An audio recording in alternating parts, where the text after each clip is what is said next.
Hi, everyone. It's Patrick and Travis. We're here together for a little bit of a talk and draw. How about that? This is our new thing, Travis. Let's make it happen, right? So Travis and I go way back, but as we've been dealing with a little bit of self-isolation, we decided we'd do something together over over the technology and the interwebs. Um, so we're talking about doing this little idea where we would have a little conversation and draw at the same time. But we want to kind of make it thematic and talk about certain topics as we go. Um, Travis, as many of you may know, is an incredible artist and creative, um, and a heck of a nice guy, right? I don't know So, about. so I figure I would pick his brain a little bit on his process for art and creativity, and he's going to do the same to me. While trying to draw. So we're going to try to walk and chew gum at the same time. Um, so bear with us. This is our first time. We'll see how this works. What do you think, Travis? Got any comments? I think it's going to be a good opportunity to sit there and enjoy seeing the creative process from two different creators. And I think that it'll allow us to have a little bit more fun. And I'm always curious to see how people start from a blank page to a finished piece. And there's so many different styles of art out there and so many neat ways to accomplish things. There's no one set path or one set direction on how to do something, and there should never be. And Yeah. you just got to find it. I think this is going to be a great opportunity to see that, and hopefully we'll be able to bring in a couple other artists during the time and chat with them as well. Yeah, I think that's going to be one of the fun things about this project as we go forward, being to hang out with other artists and pick their brains too. I think what's funny is just as we prepared for this, we were talking about the creative process. And um, one of the things I admire about you is your ability to face a blank page and just kind of jump right in. Um, I I think of myself as a little more of a I don't know, a little more OCD, more plannery. I have to really do my research before I feel like I'm ready to draw. And I admire someone who just, without hesitation, can just dive right in. So for me, that's kind of one of the first things I notice about our creative process is um, you Is that, have the imagination to just go at it. Me, on the other hand, I feel like I have to earn it. I have to put a lot of research in first. so you're saying I'm an agent of chaos? You embrace it. I avoid it. Well, we did do choose a theme this time. Actually, Yeah. a theme each time. We think that's the best way to approach it. Then you can see two different approaches to the same concept or the same idea. And the theme we chose was Viking animals. So it's going to be a Viking, and it can be an animal of any style that you want. Many of you know I like to draw Viking penguins. So we might see a Viking penguin, we might not. And we also wanted it to be, as we go forward and talk about this, we wanted it to be a lot more than just um, looking at world events and stuff. We wanted to actually create something that was positive and something to help inspire to go, you know what, I've got some time right now. What am I going to do with it? Well, this is a great opportunity to pull out a sheet of paper, no matter how good you are or how bad you are that you might think you are, and start practicing and start playing and start having fun. And that's kind of the goal is just to have fun with this. Yep. I like that. That's a really really good way to put it. I think it's our opportunity to come inside and play. How about that? Or stay inside and play. Stay inside and play right now. And when this is all over, right, we'll still stay inside. Yeah, we don't really notice the difference very much. All right, so how about we get underway? Travis, I think if you go first with the drawing, um, I'm going to cheat actually and start while you start. um, so here we got Travis's screen. Why don't you let them know what you're using? So the program that I'm using right now is I'm actually going to draw in Clip Studio Paint. and I'm going to approach it. I love Clip Studio Paint because it allows me to draw very freely and have just fun with it. It feels naturally. It feels very natural for me. I draw on a Wacom tablet. The new HD 22 is mine, and 22 or 24, I can't remember. And it just allows me to just kind of play with it. And so it just gives me a very natural workspace. Now, it doesn't mean that I like to go and draw in other places too. So I have an Apple, an iPad Pro for that. But a lot of times I am sitting here and you need a very good conducive workspace, you know, to create. And so this allows me to create working on the Wacom system, which I do like quite a bit. The pressure sensitivity is just phenomenal. And as you can see, I'm just working my way through things. You know, I try to go quick and loose. That's where that agent of chaos comes in. Nice. So along with our topic of Viking animals or Viking penguins, we had talked about discussing creativity and maybe a little bit of where you get your ideas. And so that's my question to start out, Trav. Where do you get your ideas? Well, you know, I mean, we all have likes. There's certain things that we gravitate to. I happen to like penguins. I like little bears and other stuff as well. And I love, my heritage is Norse. And so I thought, you know what would be really cool? Kind of put them together. I like mashing things up, you know, as a cartoonist and, you know, an illustrator. I don't feel that I have to be perfect with my illustration. I feel that See, I do actually. That's funny. I yeah. I feel great pressure to be totally perfect. See, I used to, and then I broke away from that and found a new sense of freedom. You know, where I will try and draw things to be accurate so that you can recognize what they are, but I don't feel that I have to stick with the norm. You know, I'm not trying to be a realistic illustrator. I'm trying to be a fun illustrator. So So, for you, letting go implies having a little more fun. well, actually letting go gives me more freedom. Freedom, okay. I don't feel the constraints of perfection.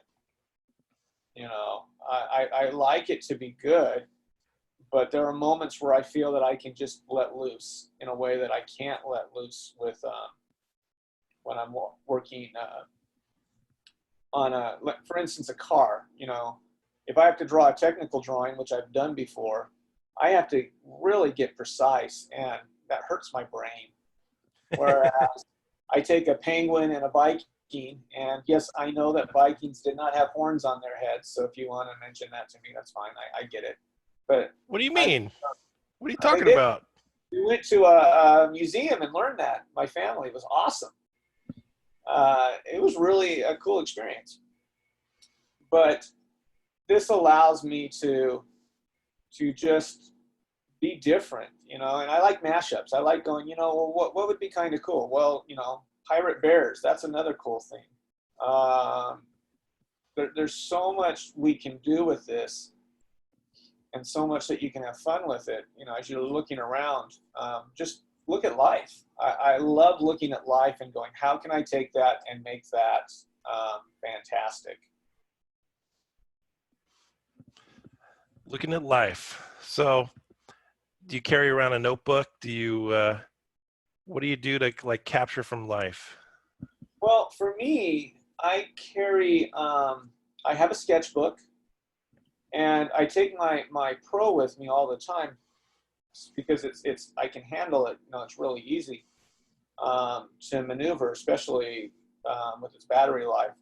And then I'll put these ideas down, and then I come back and I'll get on my Wacom at home, and I'll start working and fleshing those ideas out. I sketch quite a bit, and I'm always looking at things differently, especially like mountains and rocks. You know, I can see faces now.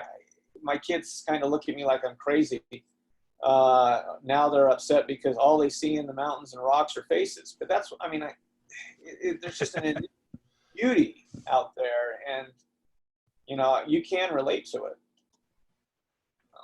Totally. Shrinking down a little bit.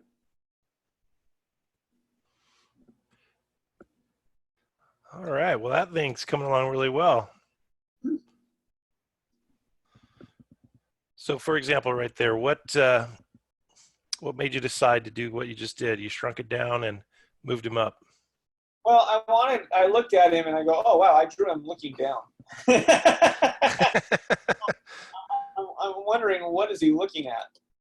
You know, and that's part of the mystery of you know, this is a sketch piece. Now it's turning out to be something more. But that's the cool thing about this is when you let your sketches just flow, they can sometimes turn into some of the best artistic pieces that you've created. True. And you can make mistakes all the time. No, you can't. Has to be perfect. So, you know, I'm going to erase a little bit. I want to change some stuff around. If I can find where I put my tools. All right, get that wrong. There it is. There's my tool. All right. So I'm going to go ahead and ask you another question while you're working there. How do you overcome creative blocks? Okay, that's a great question. Because we all face them. Yep. I mean, and sometimes the creative block comes from a lot of intense work. I don't know if you've ever felt that. Have you felt that, where you've been like on fire for a while, and then all of a sudden you're no longer on fire? Your mind's like kind of sluggish. Yeah, you know, I think for me it usually strikes creative block strikes me when I'm stressed. You know, when I'm gotta hit a deadline or there's something else going on in my life, you know, that's when I suddenly feel this pressure, and I think that contributes a lot to it. Yeah, it's amazing. I think there's all sorts of things that can cause creator's block, and stress is definitely a major part of that. I've also heard, and I believe too, that creator's block is much also like you're almost at a breakthrough. Oh, okay. And when you look at it that way, you go, well, you know, a lot of times the creator's block maybe happens because I'm struggling with a character, or how do I draw this hand correctly, or the arm, and I can't get it right. And even looking at the references, I'm not getting it right. And so, you know, when you take that all into consideration and realize that creator's block is not just the fact that you're having a mental stoppage, it could be caused by a wide variety of issues. And so, first of all, recognizing that you're going through it is important.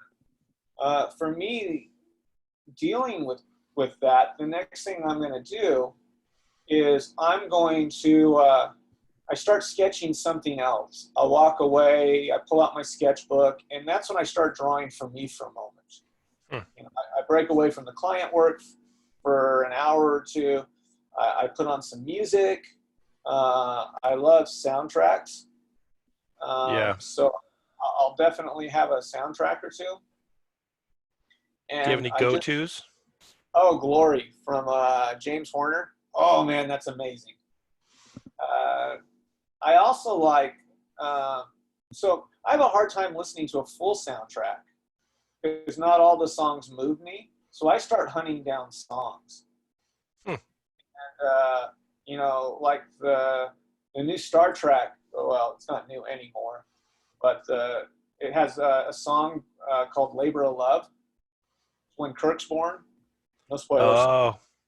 And that song, man, talk about an inspiring song. The other thing I'll do is I'll go listen to, or I'll go look at images or I'll spend time looking at other people's artwork, and I find that to be quite inspiring as well. You know, that whole feel of what people are doing, and watching. You know, I look at rock formations or plants or trees or whatever, and just get a better look at what's going on. So, Yeah, you those know, are all good suggestions. I think the only block. I think for me probably one of the strongest ones is do something else. Um, I do that too. I make jam. yeah, well, and that's I think a little bit of a secret for me too is doing something kinetic. You know, going outside, changing the venue. Um, you know, if I'm stuck in the same chair trying to solve that problem, I have enough experience now that I feel like I can tell when I'm not going to get any further right this moment, Mhm. and that's the best time to just go. You know what? I'm going to walk away, clear my head, and that always works. You know, So take a what? break. Yeah, taking those breaks are kind of crucial, and I think we forget that the body needs to recharge, and the mind needs to recharge. You Yep. know, and how often do we not let the mind recharge? Especially, you know, and art's a good way to recharge the mind, but if you're doing it 24/7, you need something else. Right. And I think a lot of pros have that problem where, you know, this is our way of relieving stress, but at the same time, it is also stress inducing. Yeah. So I All right. think So we got a little black bear, polar bear companion, something. something a little different in the background, maybe a Yeti. I don't know. Nice. All right. Well, I've been kind of quietly cheating over here. You can cheat. So let's switch over. All So right. what you're working on, and I'll stop here for a second. We'll talk about you. All right. Let me figure out technology. Let's see if this works. Now the cool thing is with this technology that we have, I can take over your screen. Oh no. I can start drawing for. I wonder if it's the same pressure sensitive. Hey, We'll see. that might be a fun thing to do. All right, so here, what do we got here? So I'm cheating because I don't like drawing animals. So I thought it might be funny to draw a little Viking girl slipping on the ice because of the penguin. Oh, there you go. So you got a penguin there.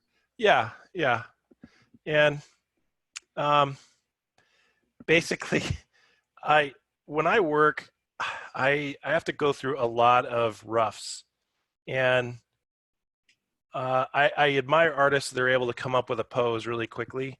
For me, it takes some time to really kind of rough it out and figure out, okay, is that the right position? Like I'm working on this lower leg right now, trying to think that is totally wrong. But um, when I work digitally, I love it because I can erase or cut out or take apart, So move. what are you working with right now?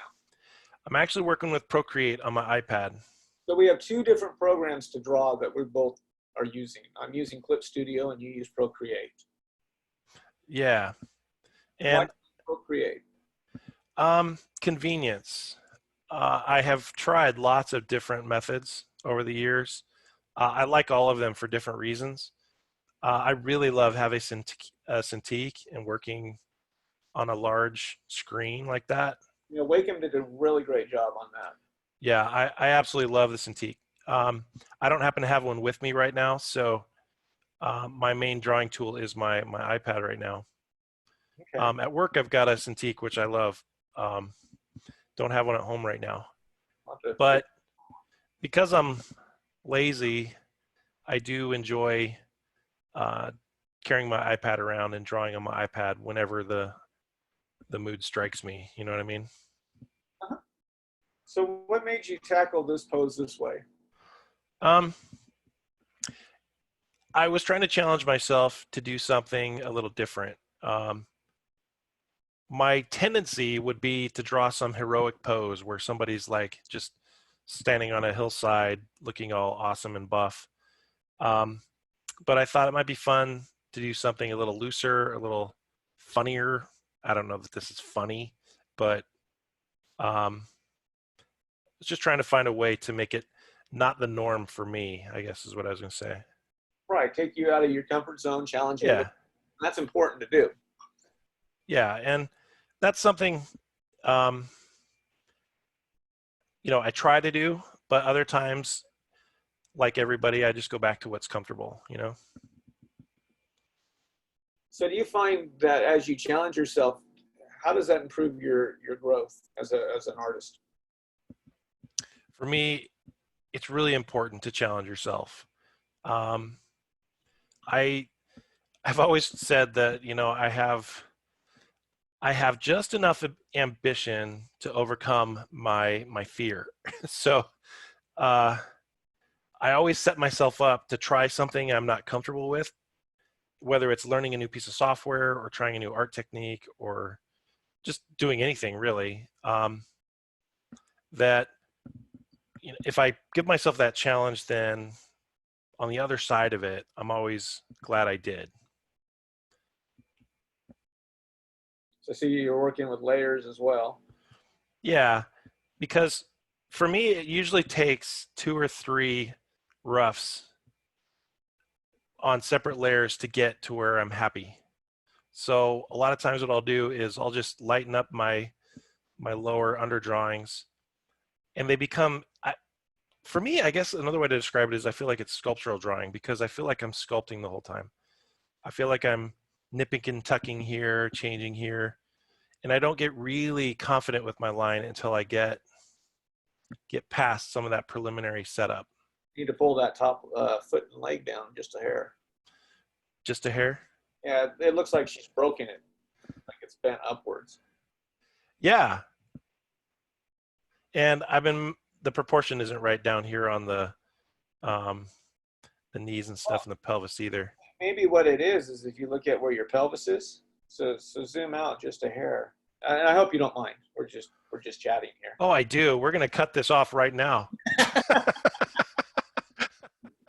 But yeah, looking at it and seeing the approach, it's the upper parts. It's really good and super strong. You're right at the waist is where the issue seems to be approaching. Where it's just I think if you rounded the line on the inside on the bottom leg with their waist a little bit more instead of coming down like a square, that might solve that problem that you were mentioning that you were feeling. Yeah. So you're saying in this area here? Yeah, around right. Yeah, you see, and then bring the other line down a little bit more, like the second, the other part of the thigh. This one? Yeah, so it becomes. See, now that looks a lot better.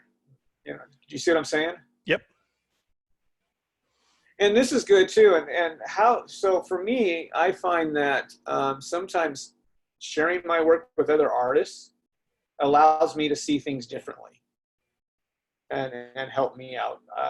And that's hard to do because I'm always afraid of my own, getting criticism on my own work. Someone's going to tell me, hey, that doesn't feel right or whatever. And my first reaction is, wow, you're criticizing me. And then that realization, no, you're not. You're talking about the artwork, not me as an individual. You're trying to help me see something differently that maybe I'm not catching.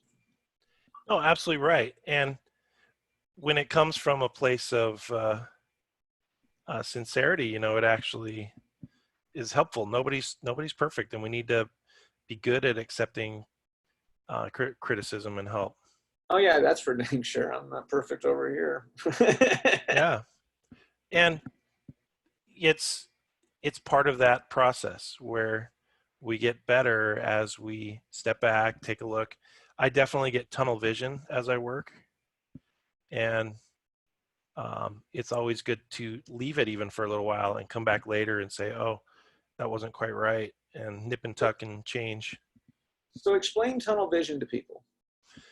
Well, For me, that means like right now, I'm focusing on her eyes.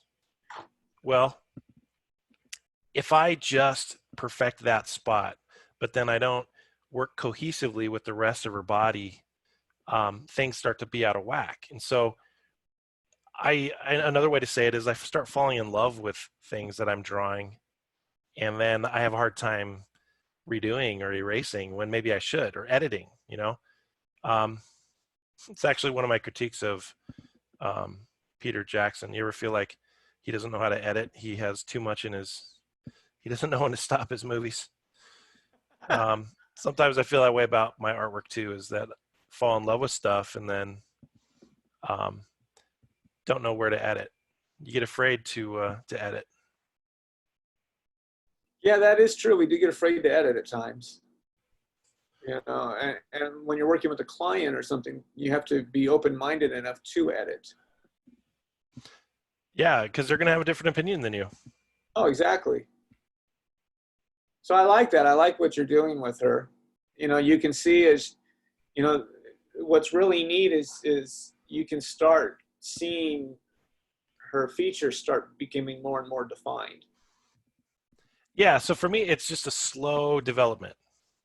It just evolves, and then I might get bored on her face, and so I'll move to another area, and then it slowly just develops. That's pretty cool. I like that. All right, you ready to continue? Yeah, I'm ready to continue. Hold on, let me get back to my screen. All right. Tell me when. All right. You cannot share. Oh, it says, so you're sharing, so you got to stop. All Yep, right. there we go. All right. Back to mine. So here's another question I have for you. What's your favorite part of the creative process? Honestly, it's the sketch. Oh. I mean, don't get me wrong. I love looking at finished pieces, but the sketch is to me the best part of the creative process because it's not perfect, and yet it's an idea that keeps getting built on. Does that make sense? Absolutely. I agree with you. And Sketching is my first love too. and the cool thing about the sketch that I love is that is the true instant that you have inspiration. When you refine it, that's inspiration being built upon. Does that make sense? Yeah. But at this moment, is that inspiring moment of going, oh wow, look at this. This is, I'm gonna even shrink it down again. Because I keep seeing something else, and I realize that this is actually becoming a much bigger picture than I realized. Isn't that interesting how it's telling you where to go next? Kinda, it is right now. Yeah. That is a fun discovery, isn't it? Oh yeah, and this is not usually. I mean, when I'm working for a client, there's usually a pretty set, strong plan. You go in this direction and you do this, and that's great. But with this, when I'm sketching for myself, it is completely freeform. Where I can go, oh no no no no no, let the picture direct me to where I need to go, and it just allows me to play. Now, don't get me wrong, I do block things out at times, but right now, let's change that. I don't want to do that yet. Right now, I'm just trying to get the feel of just the pencil and the flow, and just go, you know what, I'm drawing for me. I'm going to let the picture tell its own story and just see what happens. So, and here I'm working on, they're looking down into the rocks. So this gives me a chance to put maybe a face or two in the rocks. So I'll start sketching that out, going, okay, I'm going to drop that in there and get a nicer feel to it and such. Do you enjoy adding little Easter eggs like that? Oh, all the time. To me, I think, a lot of people focus solely on the character. And that's great. Focus on your character, work on the proportions, get things where you feel good. But I find that if you make the world a character as well and make the world come alive, it just makes for a better composition of art or a piece. Because now people can see kind of what's going on. There. Now, another interesting thing as I'm watching you draw is, and this I think is part of probably the designer in me that comes out, is I am, it's ingrained in me to thumbnail, to um, rough draft, to organize information, to direct the viewer, all that stuff. So when I'm composing a picture, I do that process. I follow the thumbnail, I make preliminary sketches, I plan my focal points, I do all that. As I see you go along, you develop your composition as you go and you modify and edit it. And so it's very interesting to me to watch you do that. Well, you know, I do map. You know, if I start building, you know, I'm going to put a castle in the background or something. I'm going to map that out pretty. You know, I'll map it out loosely, but there's still going to be a map to it. There has to be a map.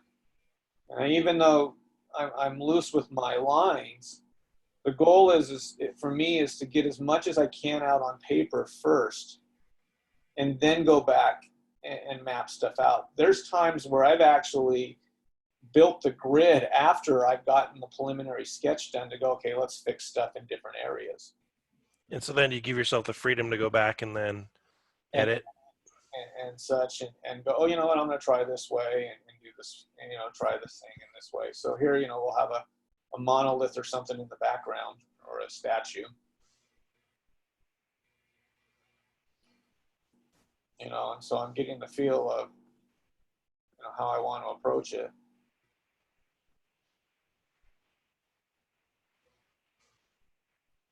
Do you have any tips or tricks for composition as you develop your compositions? Is there, you know, do you favor I don't. a grid, or do you just kind of let it develop organically? Foreground, background. I mean, that's definitely something you're playing with right now. A lot of it depends on the piece and the need of the piece. If I'm outside, I think I have a lot more freedom, line depth, of being able to be as free as I am at the moment. Whereas when I'm drawing something that is a building or an interior, well, that needs a grid. You need to map that out. Where does the furniture go? You know, maybe when we come back on the next one next week, we'll map out a room. We'll do a room illustration of sorts. You're not going to make me draw stuff, are you? I don't know. We'll have to.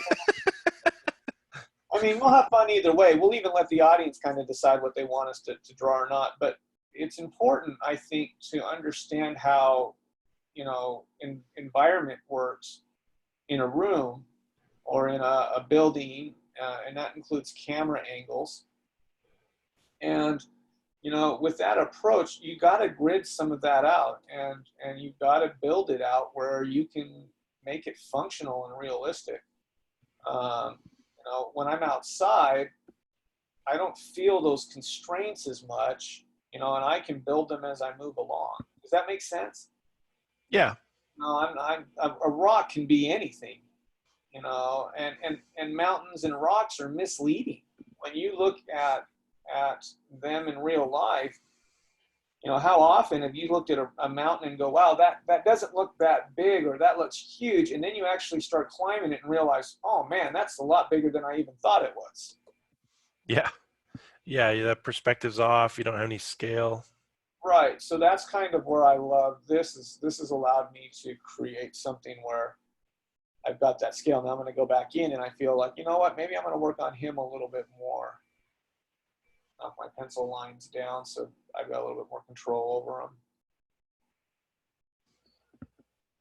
I also like how you're adding the dark areas. Yeah, that I think helps. that's an important thing.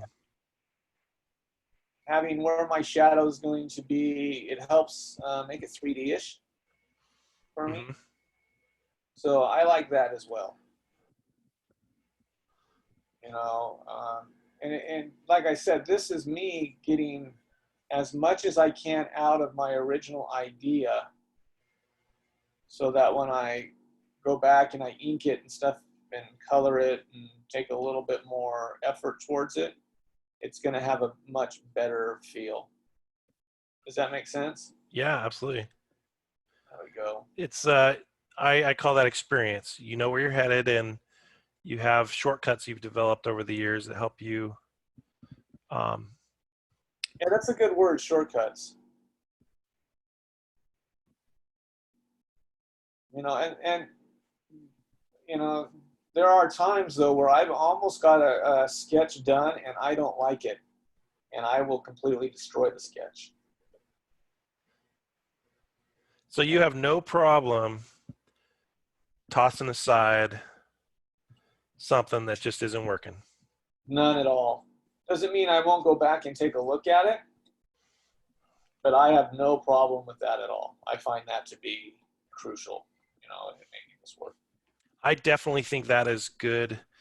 Advice for artists in general is um, don't be precious and don't be too married to your work. You need to give it a chance to come and go. And if it's just not working, it's not because you're no good and you don't know what you're doing. It's just that drawing's not working, and move on and make a new one.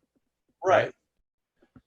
And I'll even put in kind of like line shadows of what I want to be in areas too. So then when I go back and ink, I have an idea going, okay, I'm going to enhance that shadow area. So if you notice, I'm helping clarify Hmm. going on in my darks. Yeah, that's definitely something I like seeing in your work is um, line quality. I asked you earlier what you love about the creative process. Sketching is my favorite thing too, and part of that is just because I just love line quality. It's so tasty. Oh yeah, yeah. The line quality is just so important. And it's not just thickness of line. Also, it's the actual weight of the line, Mhm. and how soft it is. The smaller the line, the softer you can get a feel. Yeah, I go back and forth between my favorite brushes, but right now I like somewhere between what feels like a 6B or a 4B pencil. I love having kind of a rich, thicker, softer line. I like how that. So that's a happy accident. Oh yeah, look at that. I didn't realize that this would be my happy accident right here. I had a hole in my line, so when the ink went somewhere else, so now it just automatically kind of just made that one rock face really stand out. Look at yeah, exactly. That's what I was gonna say. That face just pops now. And I'll put something there because I want a little bit more in there, and then I'll put a little bit more here. And then we've definitely got a good piece that I can do. I can go in and ink and start adding more. And that's why I like Clip Studio Paint, is because when I go in and ink this, it will be, I just like their inking functions. You can do a lot with it. And especially ink without anti-alias on. So that my inks have that really sharp line feel to it. So when I go in and color, I'm not dealing with that feather. And I can actually color on the ink uh, as well. Yeah. So now I'm going to thicken up my line here because I want to do one thing. And this is more for me, and I might keep the thickness of a line when I go back, but I want to now create a bit of depth. So I've got my rocks. So now it's standing out. the where things are at, what's in front, what's not in front. So now is when I go back in and I start building my line weights.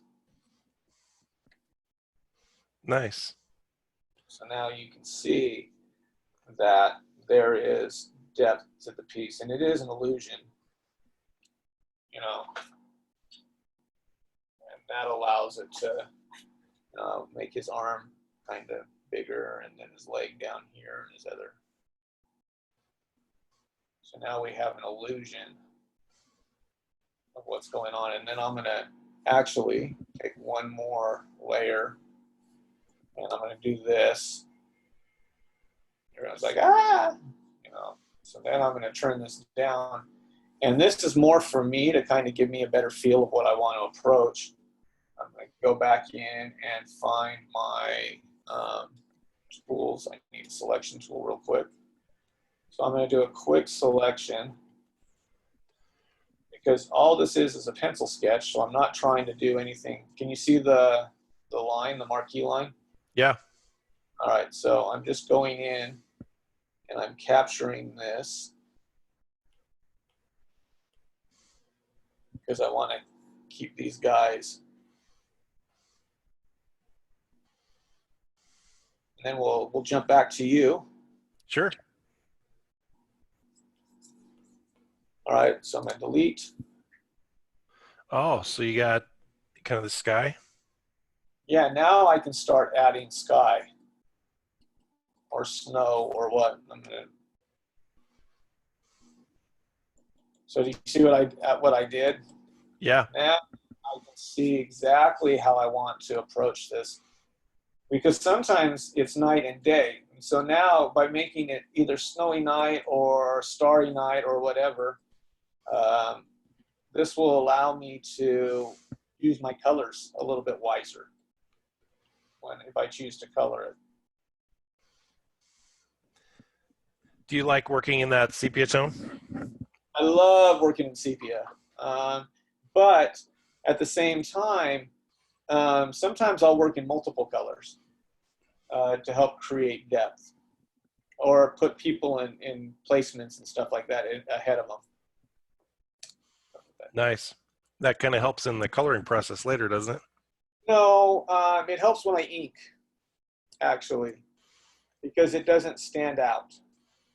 Whereas if I try to ink grayscale on gray, it just gets really hard for me, because now I'm looking at black and gray at the same time, and here I don't want to look at black and gray. So here we have, zoom in. Gorgeous. Oh, another guy. A quick sketch. Nice. Nicely done. So that's kind of how I approached it. So let's go back to you. Okay. Take a look at what you're working on and see what we got there. So hold on.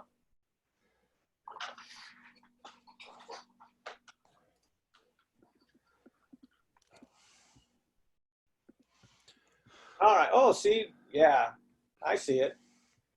Yeah, so I've been playing around with her leg position, her foot position a lot. Enhanced kind of her costume a little more and stuff. So I feel like I'm kind of starting to dial in what she wears and what she's doing. It's funny, as you were talking about the sepia tone, just out of habit, I still draw in blue. Oh, yeah. Always. I like it's just become a thing I prefer. It's like I can't start a drawing and if it's not blue. It's funny that way, but I feel you. I like that. yeah. So again, this process as it goes forward, you could see as I've made different decisions on her position of her arms and the tilt of her body and so on, it's going to change where the rest of her body is going to go. And so that bottom leg is totally broken, so it needs to be fixed. But I try not to really commit to anything for a while. I like to work pretty rough and loose, and usually takes maybe 3, maybe 4 layers before I'm really confident in the drawing, and I'm ready to commit to a dark line that I'd be ready to paint. I used to be really, I used to have this process where I would make myself be my inker, my penciler, my, my letterer, everything, right? Just all as if I was hiring somebody else to do it. It's kind of weird, but it's in my head, I guess, where I would, um, I get that way. you know, now it's the inker's job. It's weird.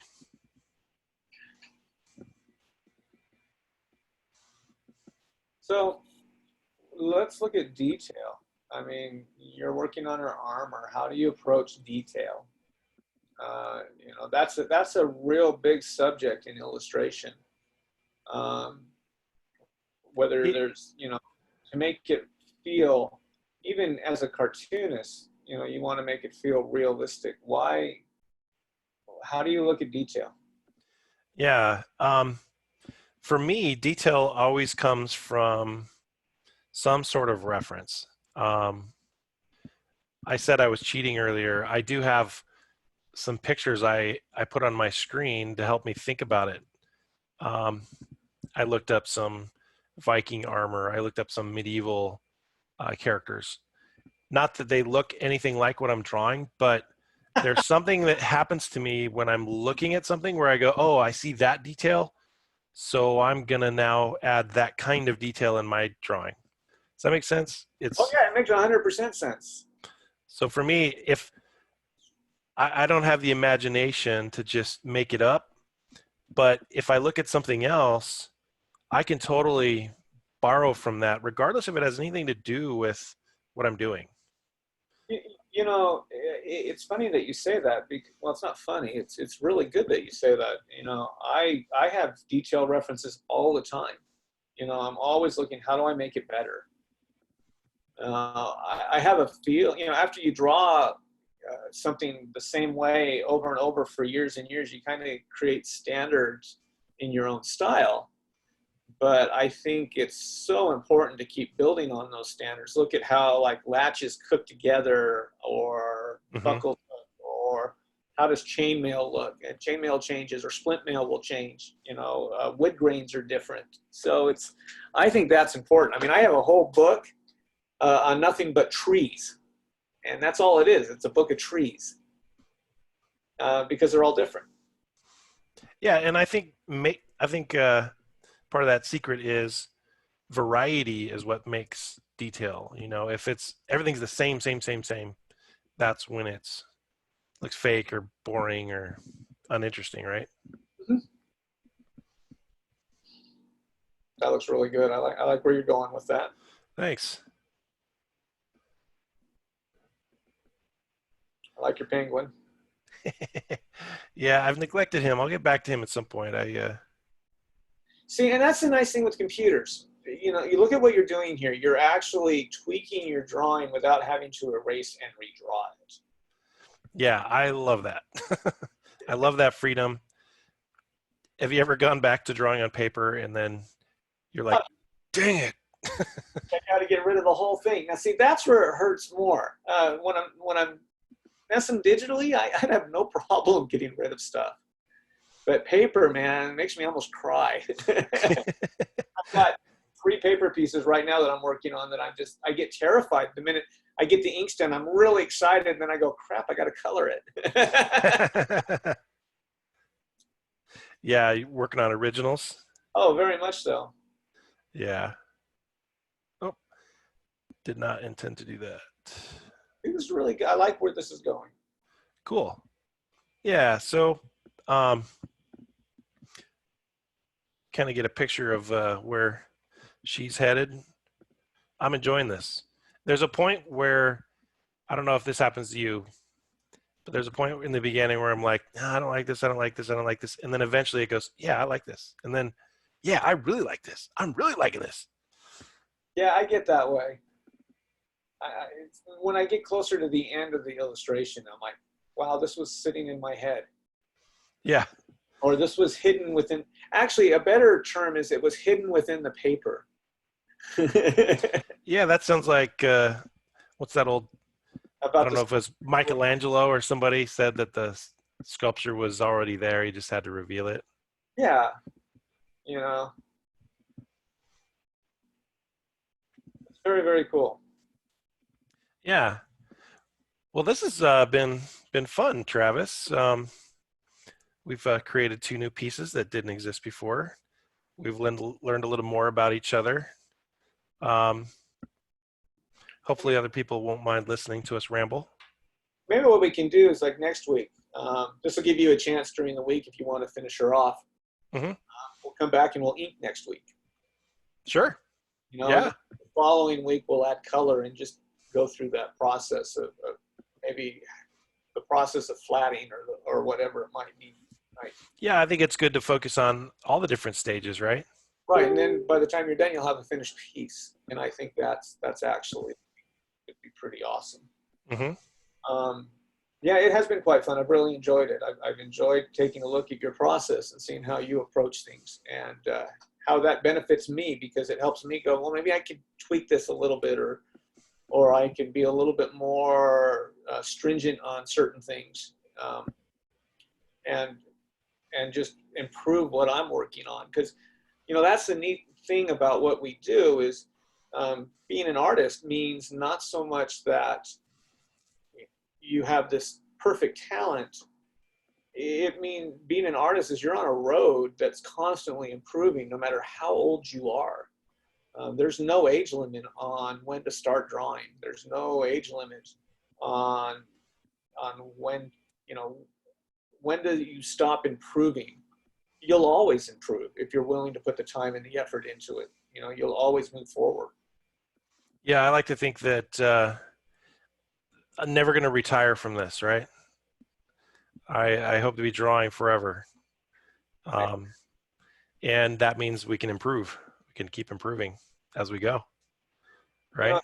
and working with each other and talking with each other as creators, I think it helps. It Hmm. gives us a chance to go. And I think that the main thing that we hope that you get out of this is the encouragement to try, the encouragement to play. You got to see 2 different approaches to sketching and Hmm.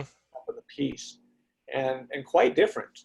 Which is what's really awesome about art is hopefully you will see that there is no set formula to make art. Yeah, there's no one way, right? Everybody approaches it differently, Yep. and everybody's on a different part of the road too, skill wise. Hmm. I look at Bill Stout. You know Bill, Yeah. and he's much further down the road than you and I are, but at one time he was like us.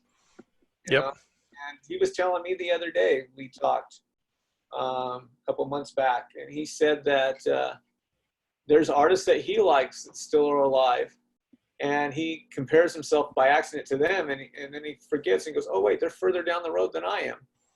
Right. So we're all just at different spots, Right. and that's cool. Yeah, and to embrace that and find out what your process is and who you are. Um, yeah, I think that's a good way to sum it up. I am going to issue a little challenge that if anybody watches this or enjoys it, um, throw out a comment or send us a message what you'd like us to talk about. Today we talked a little bit about creativity. We'll brainstorm some other topics too, but if you have any suggestions or some, what would we say, character or art challenges, comment, share them with us. You like those, and if you're feeling inclined, draw an animal Viking, whatever Yeah. animal you want. Hook one up. Yeah, share it back with us. Let's see how it goes. Awesome. Well, good. Hey, Travis, thanks for your time. This has been fun, and look forward to future guests and future time with hanging out, Oh, doing a little talk and draw. I agree. Looking forward to this next week. So All right. you guys be good.